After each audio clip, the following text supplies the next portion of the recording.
Happy Friday, everybody, and welcome into the Graham Lincoln Mac Lane podcast presented by Ingles, the official supermarket of Graham Lincoln Mac Lane. If you are watching on YouTube, this could be a happy Thursday because I'm posting this late Thursday evening for the people who really want to get in there. That's right, Mac. And I have to do a shameless plug because we are so close to 8,000 subscribers on YouTube. And we're so close. We would appreciate it if you guys could just click that subscribe button. Get us over that hump before November 1st. Let's do it in October. That would be amazing. And just the support for our channel over the last couple of years has been awesome. We appreciate all of you. But Mac, hello. I know you are, as this episode's releasing, you will already be in California, right? I will. It's terrifying to think about. Number one, how early we're having to record this episode because of travel going across the world, halfway across the world at least. But yeah, I am excited about it. I'm excited to go out to California, excited to, see Stanford for the first time. I've never, ever been there. Yeah. Been to California once. And those of you that remember, it was a pretty good time back in 2018, pretty lit.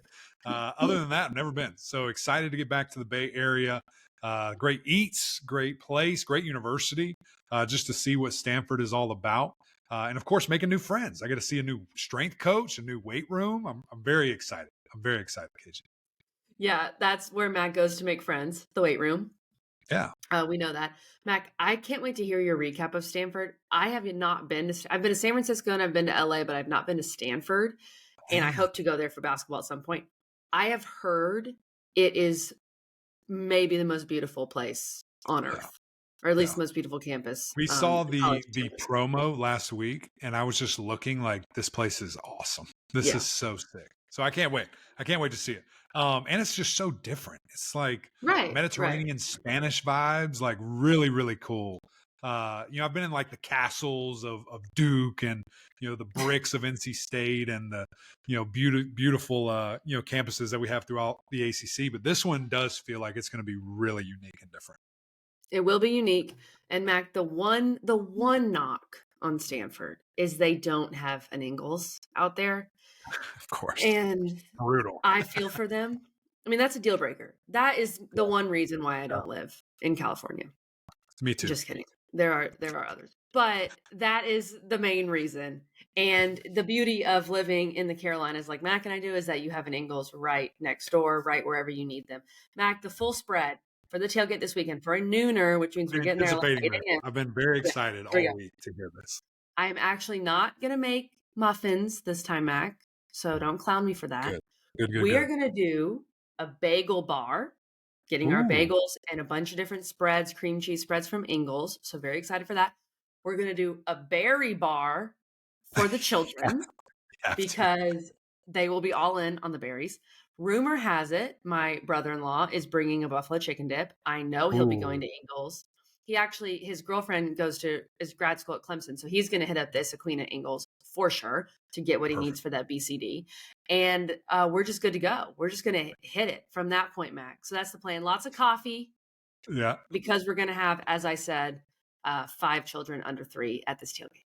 I love that. What is the strategy with the baby berry bar? Like, is it down at their level? Like, is it come and go as you please? Or is it, you have to ask mom and mom serves? Like what's the strategy with that? Because I've been to events where it's both and chaos. I thought you were going to ask me what's the strategy for the tailgate. And I would say the strategy is just survival. We're just trying to survive. We're not really looking to thrive. We're trying to survive. Ingles has stuff you can survive with too, by the way. They got a great selection. Hey, we're going to need everything. I was thinking about this tonight. I'm going to have to talk to the other moms and figure out what we're going to do. It might be a case by case basis because we could end up with berries everywhere. We could, Jacob likes to put berries in his hair sometimes.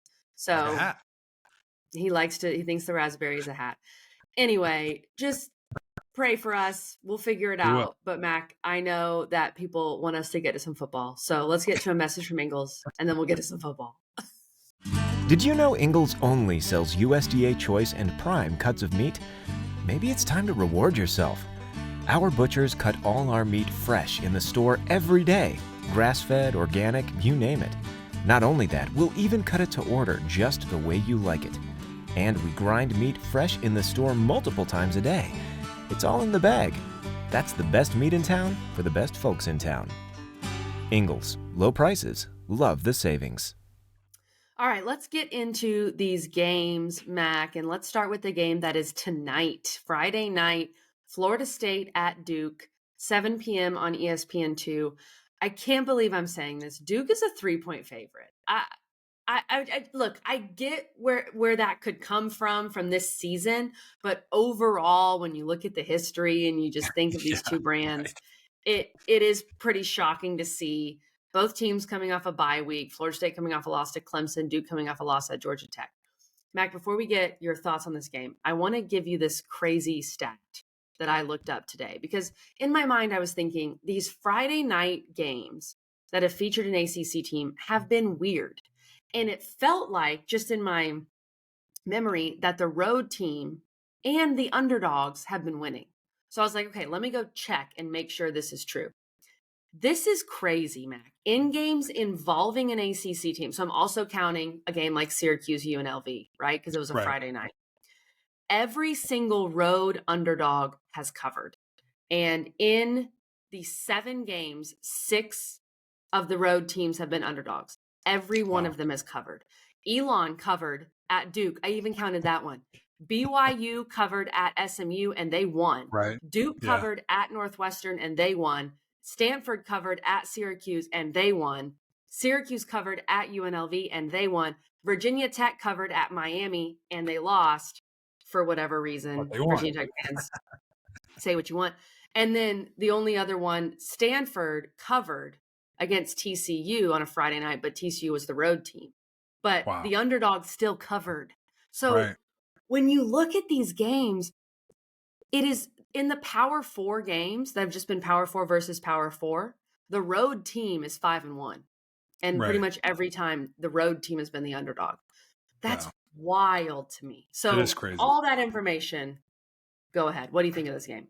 Well, let me hit you with this too. So they have played 20 times since 1992, first time they ever played. Do you know what the record is? Do you know how many times Duke has won? Once, right? No, I thought Duke had won once. Oh, they haven't. Wow. 20-0. That's good, Mac. That is crazy. So with all that said, put the house on Florida State.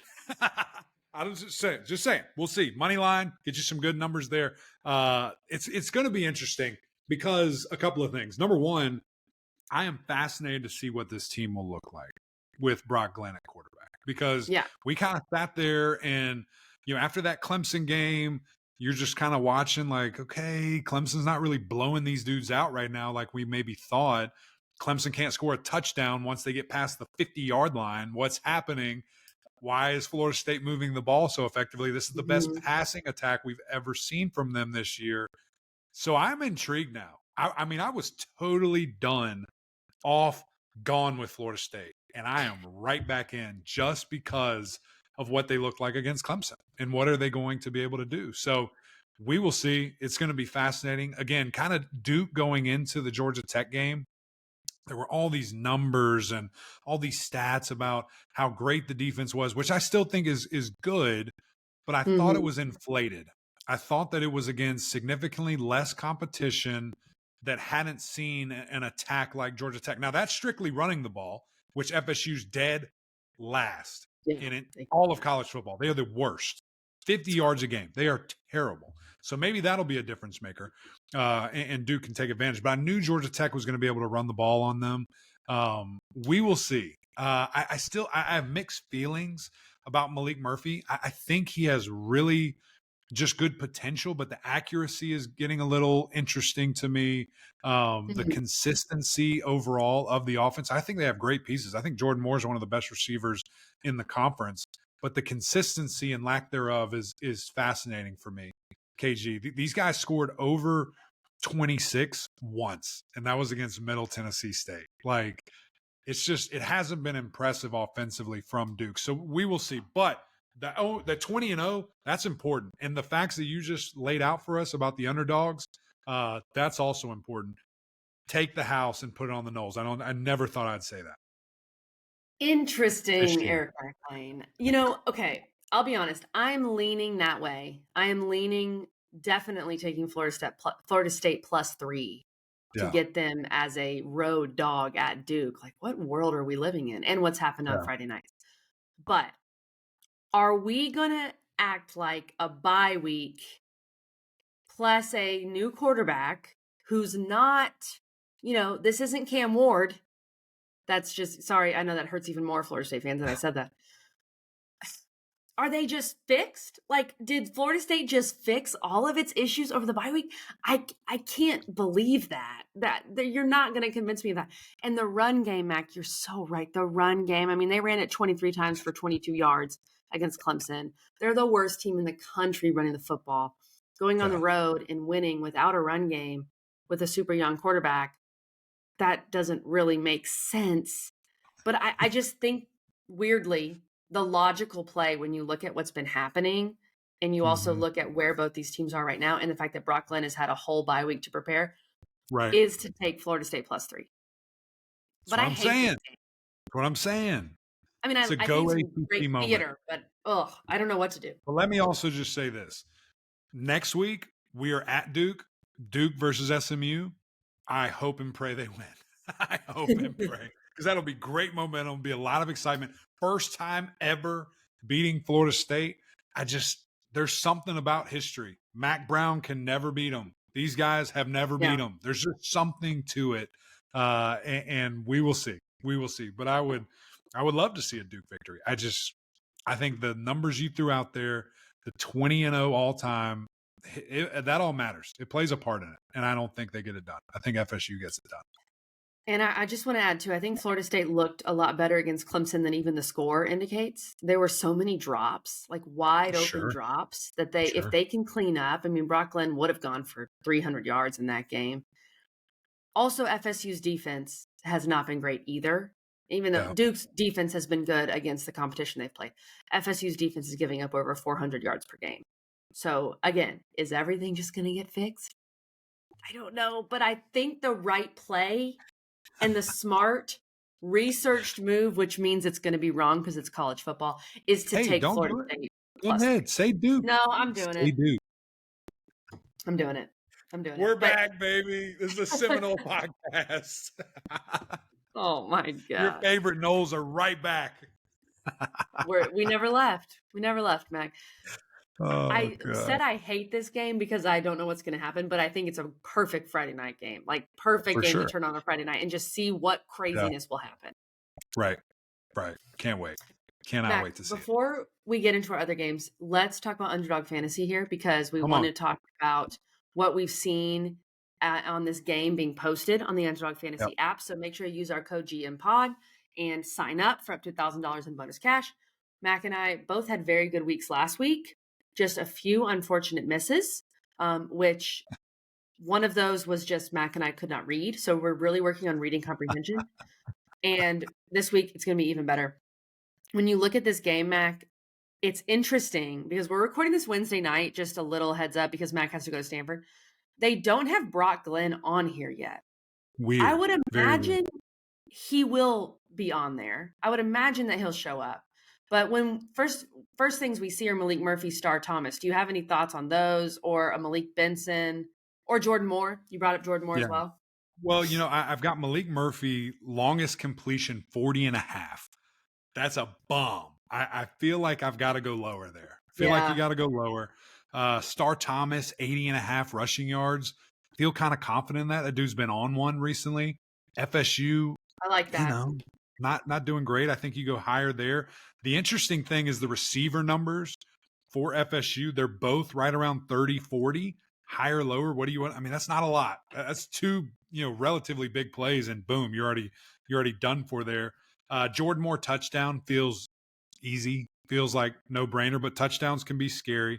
Yeah. And then you've got another guy, Hakeem Williams, higher, lower than 30. I might go under there, which I think shouldn't be. I mean, he's a great player, just hasn't quite figured it out yet. And then you got some kickers at the very end. If you want to be just nuts and you want to get some kicking points in, do this. What's the total in the game? Let me scroll up real quick and see this number. See if this can help me. 42. Mac, low. Oh gosh. Low. That's very low. I'm going lower with both. I'm doing this live. Right now. Oh, I've got a 31 multiplier. I'm going to throw $5 at it. Wins me almost $200. I'm doing it. You guys are watching this live. Love it. Here we go. Done. And that shows the difference between me and Mac, because I could never do that. I just did a 1, 2, 3, 4, 5, 6. Just a little 6-leg. No big deal. Little 6-pack. 6-pack of picks. I like that. Perfect. Use our code, GM Pod. It's a new segment brought to you by Underdog Fantasy. Love it. Absolutely love it. Okay, Mac, let's get to the rest of our games here in the Big 3 breakdown. Number 6, Miami's at Louisville. Noon, ABC. Massive game for both programs. Miami, as of Wednesday evening, is a 4.5-point favorite. Miami coming off a bye week after the craziness that was their game at California, and Louisville coming off a win at Virginia where they needed a game-winning drive to get it done. When you look at Miami's last 2 games, the crazy Virginia Tech game, the crazy Cal game, and then a bye week, can they clean a few things up? That's really my question. The game against Cal, they had 1 costly turnover, but they had 9 penalties for 110 yards. The game against Virginia Tech, 3 turnovers, 6 penalties in that game. The defense hasn't looked great the last 2 games. They've given up high 30s to Virginia Tech and Cal. But Ruben Bain fully back after being back against Cal and having a bye week. To me, Mac, this feels like a game where Miami comes back and reminds us all that they are a legitimate contender. I really think so. I do. Because I think it's just cleaning up a few little things. Virginia Tech, to me, was turnovers. And then the Cal game, you're on the road, 10:30 at night. It felt like Cal started with a lot of the momentum. It felt like they were able to exploit a few things. Some of those quick passes to Jade Knott were really effective. I don't think Louisville has a Jade Knott. And I think Louisville wants to play more ball control. And I don't think that works well against a team like Miami.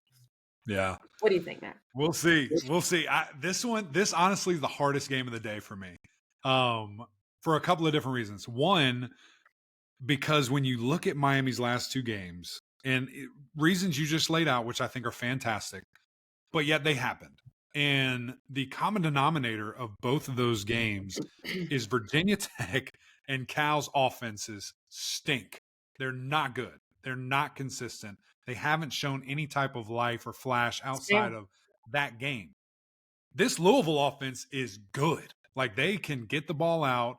I think that Ja'Cory Brooks is freaky. 6'3", 200 pounds with blazing speed. I mean, they've got like double Jade Knott in regards to size. You think so? Look at that guy.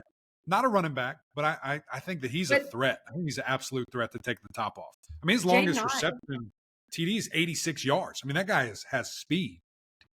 No, he is an absolute threat to take the top off. I agree. Jade Knott killed them in the receiving game, though. I mean, that's kind of what's scary. Put Ja'Cory Brooks at daggum running back and let him run some routes. He's got 6 receiving touchdowns. I am worried about that.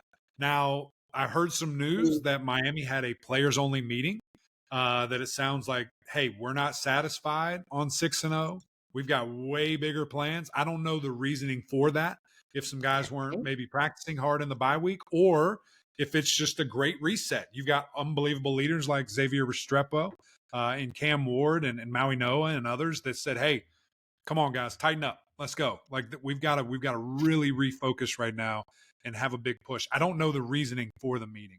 I have to think that it was only positive, not because guys were slacking off. And I don't think anyone would allow that kind of in the program. So with that said, when Miami's at their A game, I only think there's a handful of teams in the country that can beat them. Because of the bye week, because of these 2 close calls, I am with you. I think that they are going to lock back in. The spread is 4.5. I think they cover by at least a touchdown, but I don't think it's some blowout. I mean, I don't think that, Miami walks away, with a 20-point dub saying, yeah, we're going to run through the ACC. I think this is going to be a difficult game. Louisville sold out. Now, it's a noon game, and KG, you always say it, and I agree with you. The noon game favors the away team. In regards to don't have to deal with the environment, get in, get out, get home type of vibes. But I do think this is going to be a little close. And I think that Louisville runs the ball really well. I think they play a little ball control and maybe make it uncomfortable where Miami feels like they have to score. I'm just fascinated offensively to see, are they just riding that high of 25, whatever it was, straight points where they're rolling? Or is there a little bit of a weird bye-week hangover effect? But I'm taking the Canes to cover. I'm definitely picking Miami. I just think it could be a weird game. I hear you. I think it's fair to say, I think you'd agree, both defenses have disappointed a bit so far. For sure. The Miami defense and the Louisville defense. And with that said, I think Miami has the number one defense in the ACC. I'm going to look this up while you keep rolling on your reasons. There. Really? By what I think metric? So. You keep going. I'll find it. That's crazy to me because they gave up 35 to Virginia Tech and 38 to Cal. That's a little shocking. But they also have played, they have number one total defense. They have number one total defense in regards to yards and things of that nature. Scoring, they're fourth. It's weird. It doesn't feel like it. I'm with you. It doesn't feel like that. But it is. Interesting. Well, some of that, of course, in the Virginia Tech game, it was your turnovers. The turnovers were an issue. But, Mac, we're going to say all this about what Miami's just done, right? What about Louisville struggling at Virginia? I think there is some – now, I'm the biggest wahoo that there is. All right, let's be clear. But Louisville did not look great at Virginia. They should have put Virginia away. They let Virginia back in the game. The offense sputtered a bit. So there's that too. You know, it's not like Louisville. And Louisville, 2 tough losses before that Virginia game. So neither team's coming in, I think, feeling great about themselves. But when the spread is 4.5, if you take Louisville plus 4.5, to me, that tells me you think Louisville can really win. Just take money line. Don't take the points. Take money line. Yeah, you could. But I think Miami's going to cover. I think Miami wins this game by 10. That's where I'm standing. Double digits. Come on. I think say it with your chest, KG. Let's go. I just feel like those last 2 games, ridiculous, scary, all these things. This team's too good.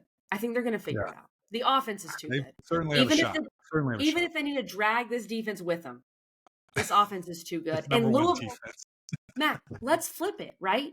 You're saying, let's say Louisville wants to play ball control. Let's say Miami scores quickly twice right away. What does Louisville do? Because that's not how they want to play. Yeah. So Miami's got to go in there and I think set the tone early. And they can't go start the game like they did at Cal. Right. It's going to be interesting. And, I think when you look at it again, kind of, I expected this, this Miami team really to just be able to run the ball more. Now they still have ran the ball well. It's really weird how their stats are kind of manipulating their totals and their rankings and things of that nature. I just thought it would be a team that could, if they wanted to, run it 30, 40 times a game and just bludgeon you and just be over with. And they certainly haven't. They've passed the ball unbelievably well. Cam is that good of a guy. But we could be in for a running back battle. I mean, when you see what Isaac Brown has been doing, the true freshman for Louisville, he's been exciting to watch. Damian Martinez leads them in rushing, but it doesn't feel like he's had that game yet that, there's that guy. There's that guy that we thought and knew that, Miami was getting this just unbelievable back that, can go for 100 anytime. I mean, his highest of the season, 91 against FAMU. Okay, great. He had 60 against Virginia Tech. That's his second best game of the season outside of Florida there. So we'll see. I am really fascinated by this game. I'm very fascinated by it. Max, something to keep in mind with Miami, the first, I would say pre-Virginia Tech, and I'm just looking at their August and September numbers, so that counts, of course, with Virginia Tech. But I would feel like their numbers are that good. They've been skewed a little bit by the first couple of games. You know, when you play Florida, skews your numbers. You're going to put up great numbers. Like scrubs in the SEC, it really just helps you out. You're going to put up great numbers. It is what it is. All right, our final game in the Big Three breakdown. Virginia at number 10, Clemson. Clemson is a 21.5-point favorite noon on ACC Network. It's gone down a point. It opened up at 22.5. It's down to 21. Wow. Okay. A lot of interesting storylines here. Of course, the Tony Elliott storyline coming back to Clemson. One of Mac's old coaches, Mac and Coach E go way back. So that's going to be interesting there. And I think from a pure spread standpoint, I am wondering if Dabo's going to, if he would run the score up on Tony Elliott. Like I have had that thought because I don't think Dabo would. I think Tony is Dabo's guy, but that's just a little side situation there. Clemson's been playing great. Virginia's coming off a tough loss to Louisville, where they played Louisville well. They had every chance to win it, as we just talked about. Louisville went on that drive at the end of the game. I still can't get over Virginia's punting in that game. I feel like the punting was just a disaster. If you do that at Clemson, if you let Clemson score and then you punt it off some dude's head and then let Clemson score again to start the game, you're done. It's over. So I don't know, Max. Special teams have really, really bothered me because I love this Virginia team. But give me a reason why Virginia could keep this close. Yeah, I'm not giving you that. But what I will give you, what I will give you is you seem to forget that every team that plays Clemson, specifically in Death Valley, their punting number gets quadrupled. So they turn into superstars. So you will have they will. You will have no punting woes. You will have no punting problems. In fact, it'll be the best punting of the year. I guarantee that. It's as old as time. It's as old as time. We see that. Let's dive into the coaching thing first, because I am so fascinated to see this, because we kind of talked with, Coach E a little bit about this. And, I remember bringing it up at Media Day as well. It's going to be weird for him. Now, he's probably downplaying it this week. And certainly when the ball is snapped, he's locked in. He's doing his job. But pregame, there's going to be a bunch of emotions going through there. You played there. You coached there. You won national championships there. And now you're sitting in the visitor locker room on the other side. And I'm sure people are going to give him a warm ovation, and they should. Oh, yeah. Absolutely. But it's going to be weird on third down when everyone's screaming, trying to kill your quarterback. It's going to be strange, and it's going to be weird for him. But it is kind of cool, to see my coach and my offensive coordinator going at it head to head. I think this is the first time. It is the first time Coach Sweeney has gone head to head with an assistant as a head coach. I'm sure he's played a couple as assistants or whatever. I remember Billy Napier back in the day, 2015, in the Natty. Billy was on the Alabama staff that we lost to. So I know he's had some of those, and maybe Kevin Steele a time or two, but never as a head coach. So I'm excited for that. Excited to see just kind of the emotions of that. And then just in the game, there have been some great bright spots for Virginia, but I just think that all is about to get overwhelmed. I mean, Clemson is just playing in a different world right now from what we've seen the last 3 years. It's really getting back to that style of ball where they're so comfortable pushing it downfield, defensively doing their thing and what they want to accomplish. And then, of course, the run game from Phil Moff and this offensive line. So I think that's probably the biggest thing I'm looking in this, KG. How can Cade continue to develop? How can these receivers continue to grow and really shine? Because, I mean, you look last week, we saw TJ Moore and Troy Stellato ball. I mean, we hadn't seen that all year consistently. And from an entire game standpoint, those two look fantastic. And Antonio Williams, he's kind of the alpha. I think he is really separated, and then everyone else is still very good, but he's the alpha dog there, and the relationship between he and Cade has been fun to watch. So I think that's the key. The running up the score thing will be interesting just because of that mutual respect and love, but I don't think 21 is out of the question. So it's at 21 right now. Maybe you literally take Virginia because you think 21's the number, and you're terrified of that hook. Because I don't know if he'll do 4 touchdowns. I feel good about 3. Let's see if we can get this line a little more down.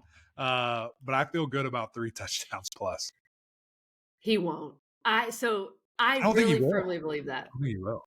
I don't think Dabo will run the score up here. And I mean, of course, Virginia fans are like, you guys are just assuming that's going to happen. But I love it's a 21.5 point spread. That's why we're assuming it. It's literally what everyone thinks.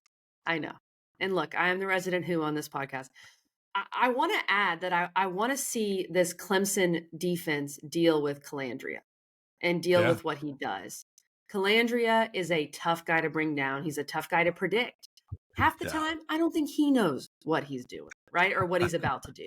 But that's what's so difficult about Calandria. So I'm excited to see how this defense handles it. I think this D-line specifically and the linebackers need to continue to get better. We've talked about that, even though they're not giving up a bunch of points. It just feels very much like a bend, don't break situation. But Mac, maybe because I am a Who and I love this Virginia team and I've been watching them very closely. I'm going to take Virginia to cover. Let's just do it. And I don't think Dabo will run up the score. I'm going to say Clemson wins. A great pick. I think it's a super safe pick. Clemson wins by 20. Like, it's close. Yeah. I'm going to be sweating it, but that's what I'm going with. Yeah. And right before the bye week for Clemson. Keep that in mind.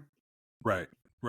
Just for fun, and just for the competitive spirit, I'll go Tigers. But one thing that's interesting, I'm looking on the Underdog app here and looking at this game.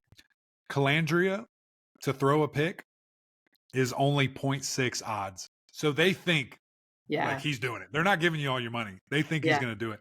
I think you hammer that, by the way. Sorry. Love you, brother. But I think Clemson's been so good at taking the football away, whether it's a tip and a pick, just straight great play. That secondary's been balling, and I think he's going to take some risks. I think he's going to get in the position that he has to take some risks.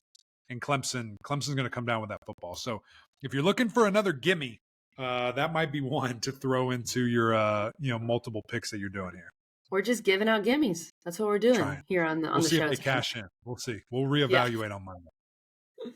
Okay, let's get to our speed round. We put this game in the speed round because we talked about it so much on Wednesday. So if you missed that, go watch or listen to that episode with Jamal Haynes. Number 12, Notre Dame is traveling to Atlanta to play Georgia Tech in Mercedes Benz Stadium. Notre Dame is 11-point favorite, 3:30 p.m. ESPN. A lot of this comes down to, is Haynes King going to play? And we are not sure at this point. I feel like we won't know until Saturday because that's how college football works now. If he doesn't play, he does so much for that offense. I struggle to see how Georgia Tech wins the game. I feel like they could still cover, but Notre Dame's playing great football right now. Right. I would be so bummed if Haynes King doesn't play, because if he does play, I think it's a game where Georgia Tech can definitely cover and make it very competitive. Let's say he doesn't. Let's say he doesn't play. What are you taking? Are you taking the Golden Domers if he doesn't play? Yeah. And I'm taking Notre Dame. And I don't know how Georgia Tech feels about this. I don't know how Georgia Tech fans feel about this. It's not my place, but I don't like all these Georgia Tech home games being played in Mercedes Benz. I don't look, that place is cool. I went to the Georgia Clemson game and the air conditioning was amazing, but it just feels more neutral. You're going to have so many Notre Dame fans there. And I don't think that's fair to Georgia Tech and their players. Right. I agree. That's going to be something really interesting because Notre Dame does travel well. The one compliment I'll say about it's a big city, Atlanta. People can fly there super easily. Super easy to get to, in and out. I think I'm going to assume he doesn't play. The interesting thing that I'm looking at is, number one, what does the game plan look like without him? Is Zach Pyron going to be the guy who we've seen, again, before do his thing? We've seen him, I think, against Clemson, maybe throw for a touchdown or have some big plays back in the day. But also a guy I'm watching because I was able to go to practice, because I talked to some of these guys. Aaron Philo, true freshman. Look out for him. They were really excited. Unprompted. They said, look, watch 12. And he was doing some scout team stuff, and the ball came out really quick. If he gets some play, that will be fascinating. And is it a little glimpse of the future? Not saying there's any type of controversy at all. And even if Haynes comes back, which I hope he does, not the guy yet, but maybe a fun little snapshot. Regardless, you run the ball a ton, you give it to Jamal. I think they cover. I think they can make this game ugly and slow, a lot like back in the day when they had the triple option. If you just don't turn the ball over. Now, if you do that, this could get ugly quickly. But I think they cover. So we're split a couple of times. I like this, KG. Yeah, I'm going to take Notre Dame. I just feel like Georgia Tech is not healthy. But we'll see. NC State at Cal. Mac, you're going to go catch this game before your Stanford game? Is that possible? I'll be busy doing anything else. Yeah. 3:30 p.m. on ACC Network. Cal, as of now, is a 10-point favorite. Gosh, if you had told me going into the season that NC State would go out to Cal in week 8 and be a 10-point dog, I would have thought, oh my God, what happened? Both teams are truly limping into this game, coming off tough losses. Cal, they do seem to play really well at home, so I think that helps Cal. I do not see Cal covering 10. No, I think I leave NC State to cover, Mac. I think Cal wins, but I don't. This is a great week. I love this. Mac, who has Cal covered as a favorite? Who have they covered against as a favorite? They cover the whole world defensively, and that is going to be a problem for NC State because they cannot run the ball. Those guys are going to have an issue thrown against this Cal defense. Give me Cal. I am fascinated to see because I think we'll learn a lot about CJ Bailey. I mean, look at the Pitt game. Those guys went to Pitt in an offense that averages 1 billion yards a game and shut it down. They said, no, you're not going to do this. And they blanked them. Still couldn't do anything. So that was the away factor. Now they're back home. Now they're channeling those inner Miami 38-point vibes. So we'll see. I think that's a big thing. And you talk about another underdog pick. Go look at CJ Bailey's numbers. I might go under. Or if you like the pick thing, Cal just gets interceptions. That's just what they do. You picked it last week. I think that's a really not easy, but it's a good thing. And you've got a freshman. So he's going to be looking around like, how many people are out here? There's 12, 13 players on the field. If Cal wants to do that, that's going to be fascinating to me. Give me the pack. I think the pack cover. I'm not saying they win. Okay, Mac, before we get to the one you better not game, which only won this week. Number 21, SMU is visiting Stanford, 8 p.m. ACC Network. The Huddle will be there. SMU 16.5-point favorite. That's a lot of points. A lot of points on the road. However, Stanford looked so bad against Notre Dame. Just bad. Yeah. SMU's coming off a bye week as well. Stanford had the cross-country travel, plus they're beat up. This is a really big number, but I'm leaning SMU. But that number is ridiculous. I honestly, I would stay away from betting this game at all. But would you? Yeah. Listen, I don't SMU like coming off a bye. It's a ridiculous number. SMU quarterback getting really confident. Yeah. And the weather's going to be perfect. We're in Cali. It's going to be great. It's going to be a track meet is what I think. I think SMU continues to roll in 3 games in a row. We see that really 4 games, going back to the TCU game. We see them score a bunch of points, look really effective offensively. I think this might be the best version of KJ that we see, Kevin Jennings. So I'm excited to be there, excited to see him in person.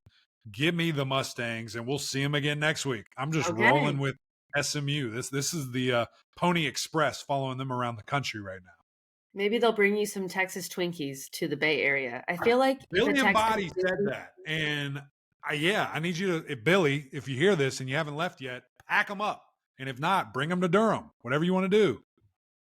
Do you think if a Texas Twinkie, or at least the ingredients for it, enters California, it just like spontaneously combusts? Like it just doesn't, it's just not in a place where it is welcome. You know what I mean? California, I don't know. Like, it can't handle the atmospheric pressure of California. I agree.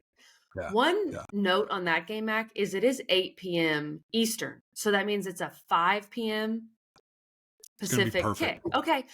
I think that's interesting because then it's not a 10:30 p.m. kind of game for SMU. So that's something to keep in mind. And they're already an hour back too. So really for them, it's like a 7 p.m. kick. They're great. They're fine. They're fine. See, we knew we'd have to do time zone math now, and we're working on it. And I think we're doing a decent job. Mac, argue better not of the week. Wake Forest at Yukon, noon, CBS Sports Network. Yukon is a 1.5-point favorite. Do you have anything to say? Yeah, they're going to win. I think they're going to win. I think that ACC affiliated Yukon, let's see how many ACC teams they play this year. Duke, Wake Forest, Syracuse. Just bring them in the league. Just bring them in. Be a great basketball addition, whatever. Let's just do 19 teams or whatever. 18. Well, it'd only be 18. Yeah, football because the Irish are so special. I think you take that 19th though. I think it's a really good 19th. It's about the 3-peat on the basketball side. In the women's side, be crazy. Be fun. I'm not fully against it. Make a call, Jim. Let's go. Mac, this is going to be a fun week. I am excited. I am intrigued by a lot of these games. Go subscribe on YouTube. We'd really appreciate that. And I just am praying I survive my tailgate. So I'll keep you posted. I think you'll do great. I think you're going to thrive. I think that there is a new podcast that comes out of this and just more opportunities on moms that tailgate. I really do. I'm excited for it. It's going to be fun. It's a new brand deal. The tailgate pod. Wheels are churning. Wheels are churning. We're going to make some money off this thing. I'm excited. I'm excited about all this Underdog fantasy opportunity. Go download the app. Use our code GMPOD. Get up to $1,000 in bonus cash. We just gave you a bunch of free money. Now we're giving you even more free money. When you sign up, you get to win it all back. So go do that. Can't wait. Also can't wait to go 13 of 20 and just make no money. I mean, that's just abysmal. That's what's going to happen. No, but anyway, it's going to be fun. It's going to be fun. As KG said, let's jump on this subscribe train, people. Let's go. Let's get the number up. We're so close to our goal, and let's just keep rolling. We appreciate you guys always tuning in. OGs over on Apple Podcasts, SiriusXM. Can't thank y'all enough. And until next time, we'll see y'all.